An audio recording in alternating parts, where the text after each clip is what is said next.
How we doing, Hey dude? guys, it is Scotch for Dummies. I'm sorry, we should be more excited. Hey guys, how are you? doing? Scotch for Dummies. Four guys on Wow. Scotch Journey to help Somebody you just had to turn down their volume. That just with our happened. next Scotch Journey. And what is the next Scotch Pretty journey? cool one, guys. Dun, Some Game of dun, dun, Thrones. dun, What does a horse Dun, say? dun. Game of Thrones. House Stark. What does House Stark say? No, what does a horse say? What does a horse say? It whinnies. Oh my god. That was a dad All right. joke. Did That was you awful. seriously do Dun that? dun dun.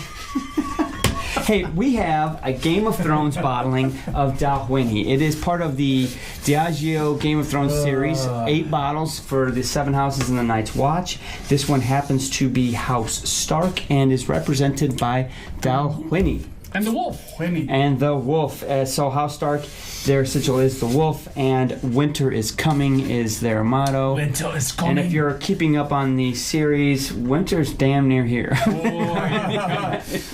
That wall has come down, Winter baby. is basically here. Exactly. For 3 years now. Bundle up. Waiting to see what happens. So Dalwhinnie is in the heart of Scotland. It is dead center in the Grampian Mountains. We actually middle. drove We did. by it. We're like, have a hey, They chance. didn't even jump out of the bus. We Should tried. have. What kind of a fan are you? Interestingly enough, Dalwhinnie is also recorded as being the highest distillery in Scotland, right? So the coldest Altitude, right? right? Altitude-wise, Altitude-wise, they. Hey, They're not Canadian. I don't know if it's legal there yet. And so they actually pride themselves on the cold water source because it's extremely cold where they distill. Interestingly enough, about this particular Dalwhinnie that's in the Game of Thrones, it's called Winter's Frost. Now, Dalwhinnie does have a core range bottling called Winter's Gold. I don't know if that's the same liquid that they're putting in this and just calling it Winter's Frost for the particular Game of Thrones marketing. I'm not sure on that, but that's really all I could find on the liquid They don't itself. want you to freeze it, do they? They do. Winter's Gold. If you go to Dalwhinnie's website and watch their marketing on Winter's Gold, that it's a non-age statement.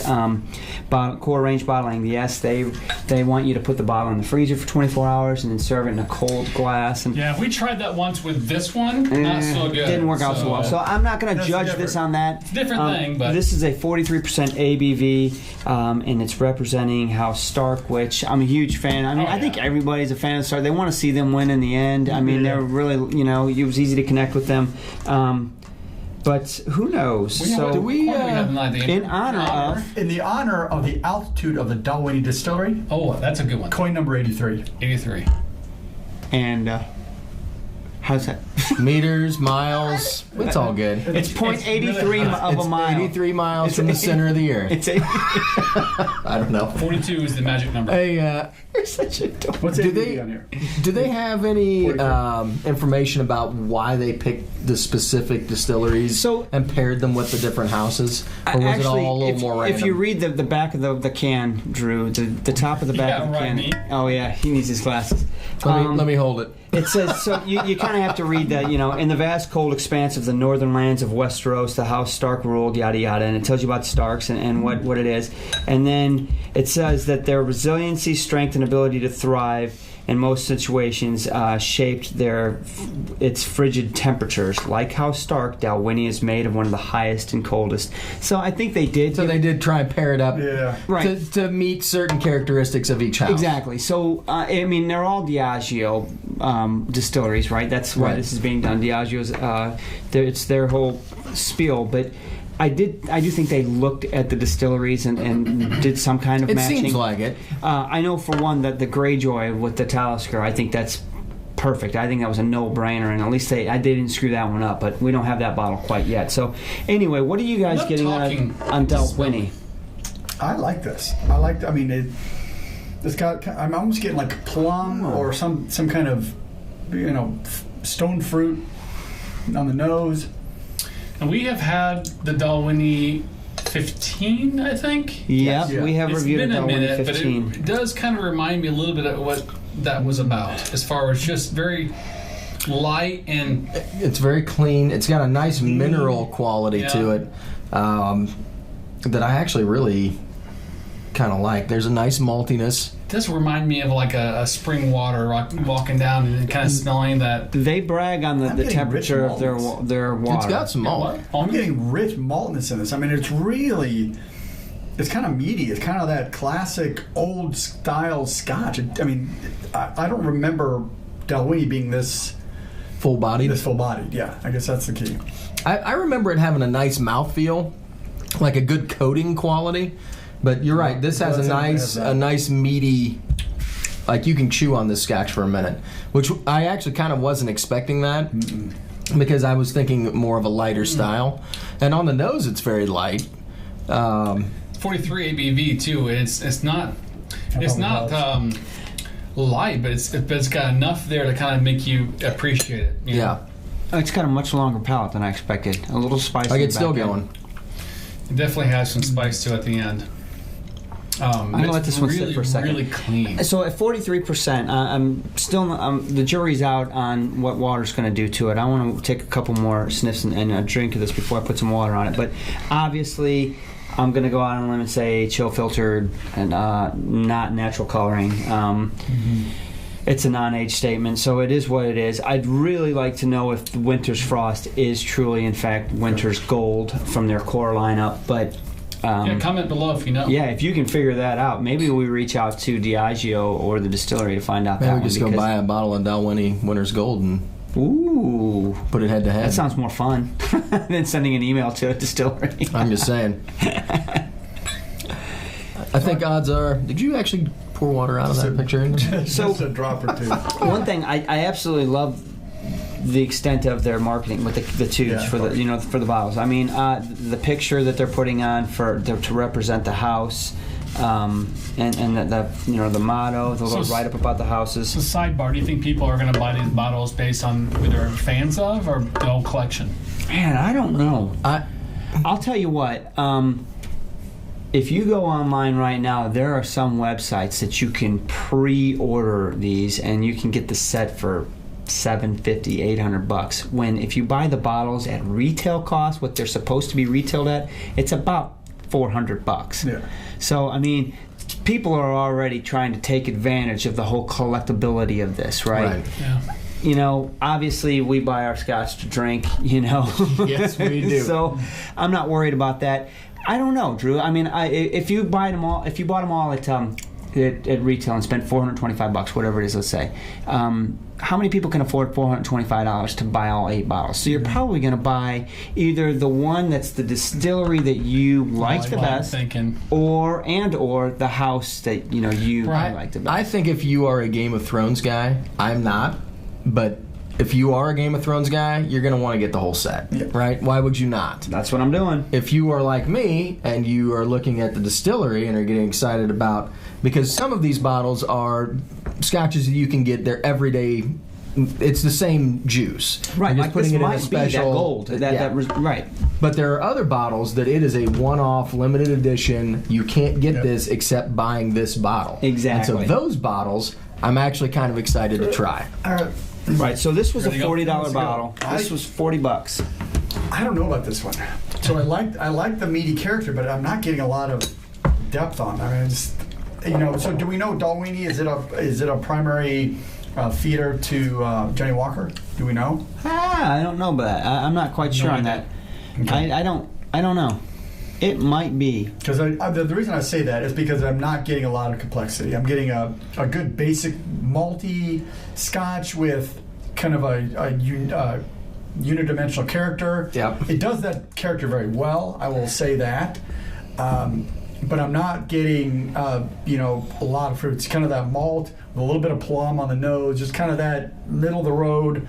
Don't upset anybody. Don't reach out and try too hard in any direction. Just be a good, hearty, middle of the road Scotch. So I guess I'll go ahead and talk to it. Yeah, exactly. Be a good Scotch. I'm going to give it a 2 because of that. It is. Do we know a price on this bottle? $40. Okay, so this is a hearty Scotch. I think I could drink this. I could have this on my bar because it's got kind of that meatiness to it that I kind of like. So I'm going to give it a 2 for those reasons. Well, I go back to the whole collector piece, what you're getting at. This is something that I think you'd enjoy. You wouldn't regret buying this if you're a Game of Thrones fan, because it's something you're going to pull out and go, it's not bad. It's not great. It's not bad. For me, I think I agree with you. It's kind of like the palette is probably okay, but the finish is long. The finish you can chew on, and you can get some like after malt qualities going on. I'm not sure what, maybe some wood or something, but you can chew on it a little bit. But other than that, the nose was okay, the palate was okay. That's about it. So I think, but for $40, I mean, I would buy this bottle in a heartbeat because I'm a Game of Thrones fan, and I'm not going to be ashamed to pour this in a glass. The whiskey's and so good. for that pairing alone, now if I was buying this just based off of the whiskey and not the Game of Thrones fan, I think I'd knock it down a little bit. But I'm gonna go 2 as well. I think it's for the comparison of the price and what you're getting out of this. I think you can be okay with that. Yep. Yeah, I don't have a whole lot to say about this glass, to be honest with you. I mean, there's nothing off-putting about it, but there's also nothing outstanding about it. It's a very middle-of-the-road Scotch. I agree with you. I think that it would make a good blending base. Yep. Because again, they're not really reaching for anything. It's got a good malty character. There's some honey notes. There's a little hint of some kind of fruit in there that I can't quite put my finger on, but it's so subtle that you're probably not going to notice it really. Mm-hmm. Water didn't hurt it. It just kind of diluted it a little bit. It didn't add any complexity, but it didn't really take away from it either. $40. I mean, it's not a bad bottle, and I think if you're a Game of Thrones fan, that you would probably want to buy it. And I agree with Drew that you could pour it in somebody's glass and not be ashamed of it. But That's exactly the point. am I gonna reach for this bottle? Maybe not. I think there's other bottles that I would probably grab before this. So I'm gonna give it a solid 2. I mean, approaching a 2.5. It's got a nice finish, but I think I'm gonna just stick with the 2 just because it just really doesn't have any of that depth of complexity that I look for. So I'm struggling between those 2 numbers myself. And I'll say on the nose, neat, right up front, before it had a chance to kind of air off a little bit, I got a little bit of an acetone smell in it. Sort of, I don't know. It reminded me of another bottle I really didn't like too well that we recently reviewed. But it didn't last long. That wafted off, and so over time, get some air. Let it sit for a few minutes. It got malty. Now it smells. It reminds me of Fruity Pebbles. Okay, go on, make it. That's a Drew draw right there, right? I could see that on the finish now. I'm getting that a little bit on the finish. But anyway, the maltiness is there. I really enjoyed the palate. Neat. I like the long, sort of whether a black pepper or spice note that kind of lasted on the palate for a while. The finish, water made the nose smell more Fruity Pebble-ish to me, Definitely if you will. on the palate too.